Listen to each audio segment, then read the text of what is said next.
feel like that's the reason they don't go for the Rakan there. And I think T1, right, you throw the Cataclysm down onto the Sivir and you can just slam her into it. It also means you have a good, some tools in terms of disengaging. Needles in, but as you can see, Ju just really wants to get this wave into an okay position. The exhaust goes down, and this is what I was saying. Ju, no ghost. Will need to flash. It was a decent flash direction, but he's still going to be in range of those scissors, and it's a solo kill for Doran. Dodges from Kingen, because I thought he was certainly dead, and Faker and Ona say, you know what, we'll take a free kill. Yeah, they're going to look for it as Gideon wants to come on over, but unfortunately the monkey is a little too late, so he will slink back into the jungle. With the Hail of Blades, there's not that much DPS from Guma in these 2v2s, whereas you can just keep pumping damage. Faker coming on over here as Gideon does smite, even though it's on 48 health. There's the exhaust down onto Calyx. Cyclone comes on through though as Doran. I know you're really strong, but you're not quite 1v3 strong just yet, as it's going to be another grub to be taken here. Nongshim will be able to lock that one down. Now Warrior Trickster and Spirit Rush are going to be able to get these two over the wall, and instead it's actually Gideon having to flash. Warrior Trickster not quite up again, so we'll have to invest the Summoner spell, but still it's going to be 2 grubs out of the 3 over to Nongshim. Definitely felt like a waiting for cooldown moment there from Gideon. Unfortunately, that checks out. Oh, Jiwoo is in a lot of trouble. Okay, this is feeling less legendy as he does get a phenomenal spell shield. Just probably not going to be enough as the Ignite is ticking down.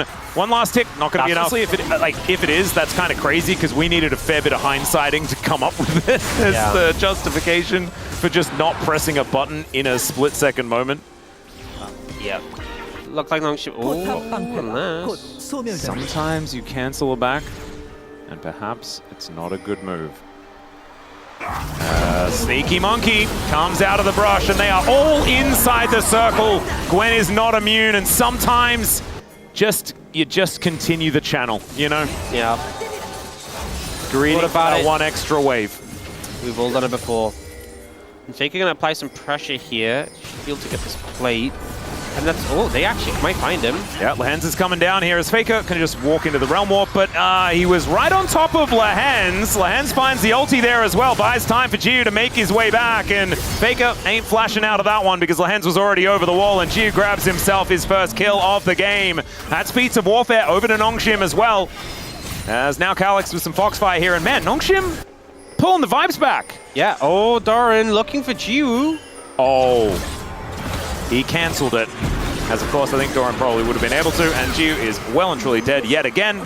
Solo killing Jiu. That is Doran's job this game, and man, is he good at it. It's hard to say. Maybe if he'd gone...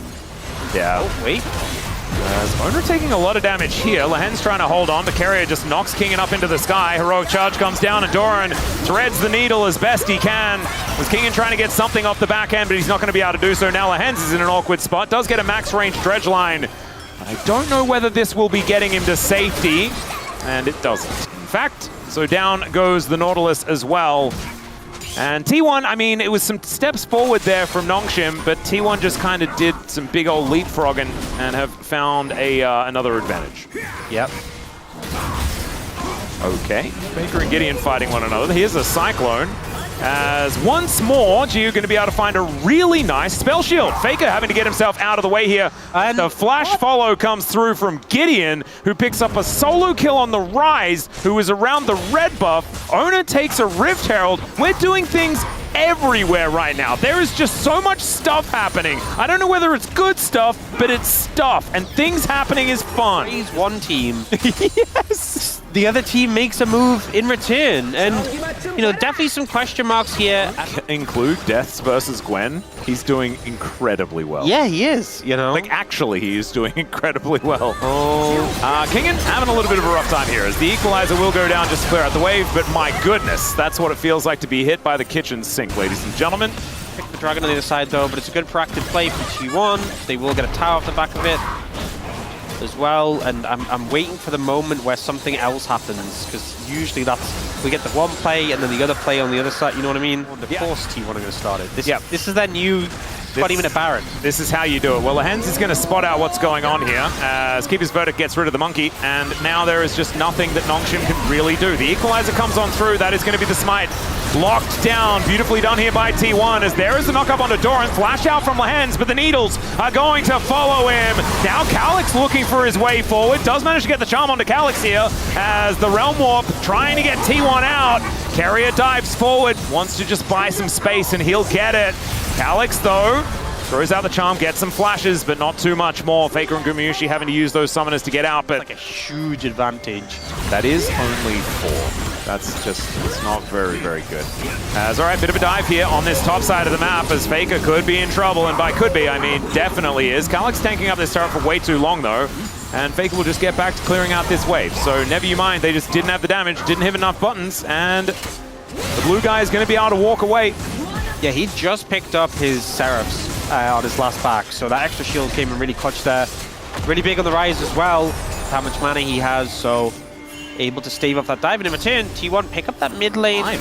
To be able to get over and at least I think test this. Maybe their thought process was they all go bot, T1 get control of top side, and once they lose control of top, they're never getting it back. Well, that is going to be the Cyclone connecting onto Carrier, but the anchor does not land. Second Cyclone is going to be enough to put down the Poppy. As now Calyx going forward will get knocked up by the Flag and Drag, but Gumayusi's in no man's land. He's just dead. And Nongshim getting 2 quick kills. Doran now dashing around here looking for Kingin. Kingin trying to keep him interested so that Gio can come over and get even more. And now that the Baron has spawned and there are 2 dead on the side of T1, Nongshim are feeling like they have a chance to take it. Yeah, there are some low health bars, so we'll see if T1 opt to contest this. This 5v3, looks like they're resetting the Gwen, so I think they might just go for a steal. It's risky, but Oda is alive. Yep, Faker seeing what he can do here. Hook is going to connect there as they're looking to distract Owner. The Cataclysm comes on through. Down he goes. And that is going to mean the Baron goes over to Nongshim as well. And I thought giving up that Drake wasn't going to work, but with the pick, oh my God, was it beautiful here from Nongshim. Yeah, we'll see who gets caught on the exit though. Great charm will stop Faker, but I think Kingin might be... Look at that pesky ward spotting him out as he's going to try and go for the empowered recall. As Doran will take a bit of damage, but in the meantime, it's just Kingin dead. So that is 1 Baron removed. Nautilus and then the weird stuff, you know, was kind of the story for this guy. So feeling very, very comfortable at this stage. Of course, missing the dredge line wasn't exactly part of that the whole praise situation, but he is still very, very happy. Yeah, zoning. Oh, Faker has Realm Warp. Should be able to get out. Well, Lens knows exactly where he Realm Warps to by the looks of things, as he did manage to find it last time around, as now he's boosting on over. Does have the Cinders. Depth Charge going to be able to knock him up, and then he picks him up with the Anchor. Another Cyclone is going to deliver Faker another death here, as 0-3-0 is unfortunately going to be on that scorecard. So the opportunity is going to begin for Nongshim to work on this bottom side of the map. They've done their homework, and that's what we like to see. As Jiu is just being bait right now. As Calyx, he's going to take it. The Chains of Corruption come down. It's a very early Zhonya's as Faker does get hooked, but maybe it's an overextension this time for Lehens. Doran goes in. I don't know about that as the Keeper's Verdict will knock the monkey away. And down goes the Sivir. T1 find their prize. And down goes Nongshim. Gideon just had to watch from the sidelines as he had to vacate via a gigantic hammer. And that is 3,500 kills for Faker.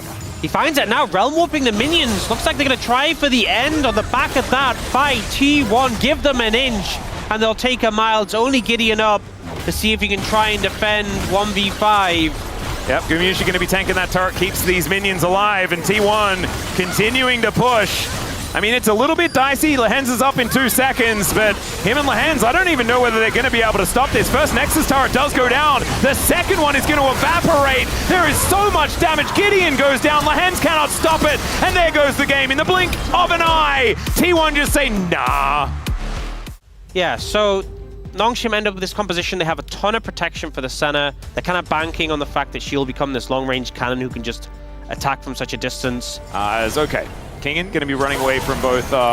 See, like we knew. This was just going to happen, right? Doran's going to flash in. There's a solid kill. Like, what did we tell you?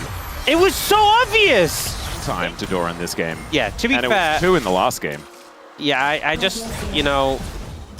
Oh, Faker could be in a little bit of trouble here as Kingin looking to charge that ulti. Dissonance going to slow him down though as the shockwave comes in. Calyx Might need to just, yeah, okay, no, instead doesn't actually elect to use the ultimate, but Faker is now in trouble. The Colossal Smash comes down. Command Protect is going to be there, but another round of spells should be coming. So it will just be a plate over to Calyx, but in the meantime, I feel like they've kind of given up complete control over this top side.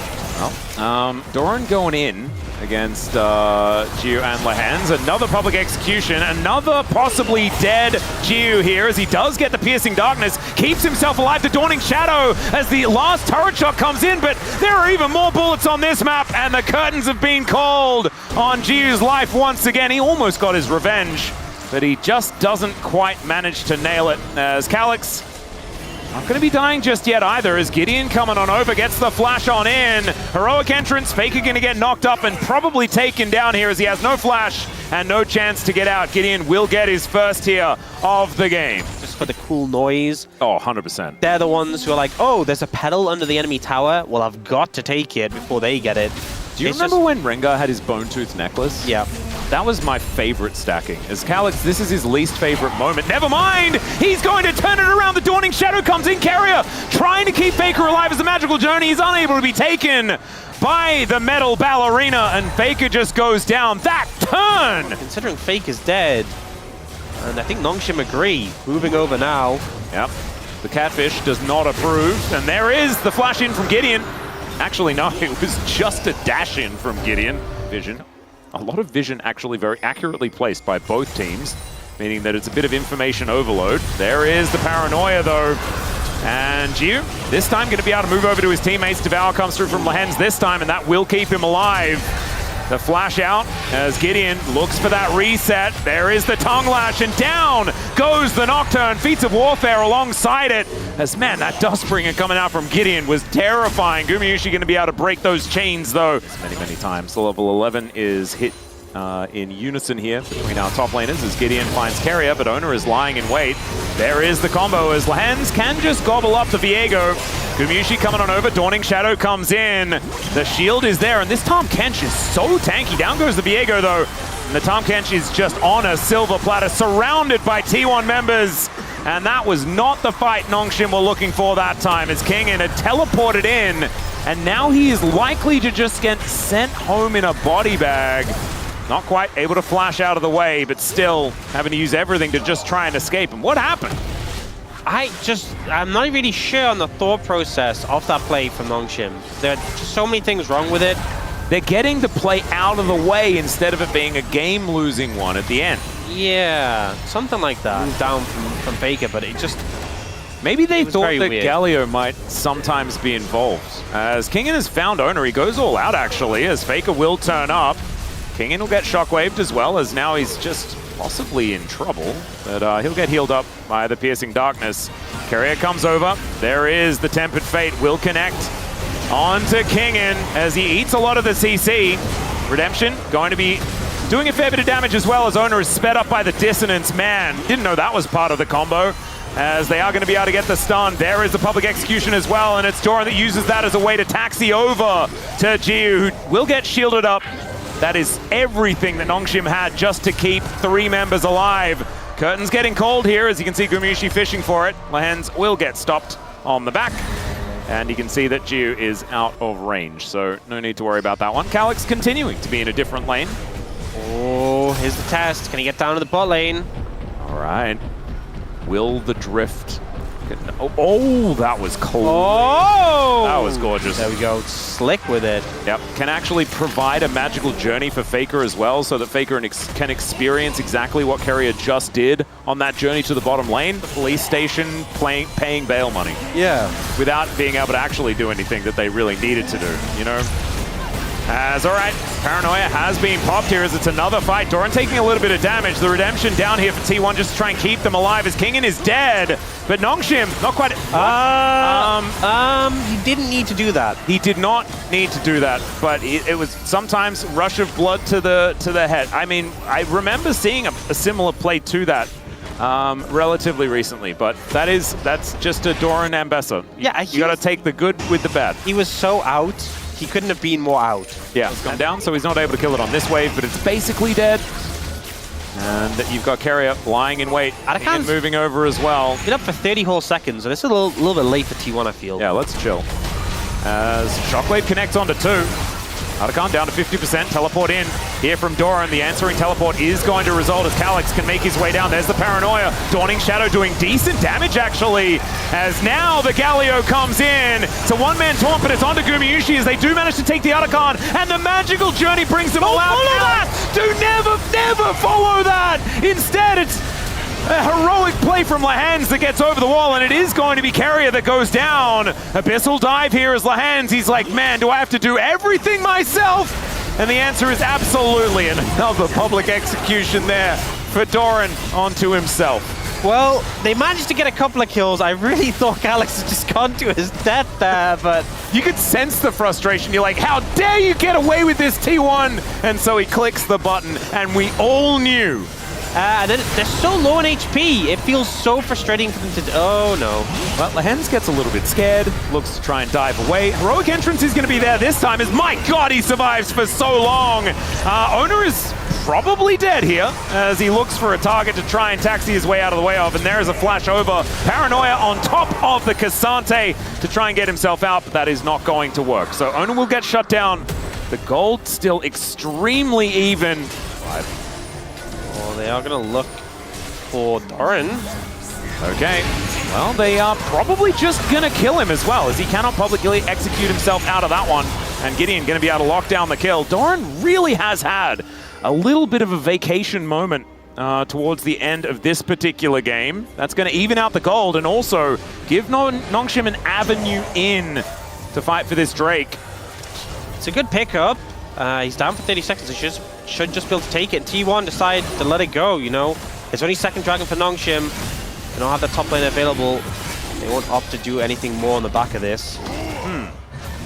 Perplexing. I think just wasn't aware that there were so many members of Nongshim on this champion. You will have to press Q a lot. Oh, Baker is just going to get ulted on here as Gideon comes over, flashes out of the shockwave. There's the Paranoia, and the stun comes in, but down goes Gideon, and Faker, he's just baited them all in. Let's see whether Gio can make this one happen, but he has to sidestep the Tempered Fate. Owner is still chasing. Faker is still alive. The Dawning Shadow's not enough as finally the Galio will be able to secure the kill, but Nongshim have well and truly overextended at this point in time. And how many times does Faker have to do this for people to learn that you should not try to chase this man?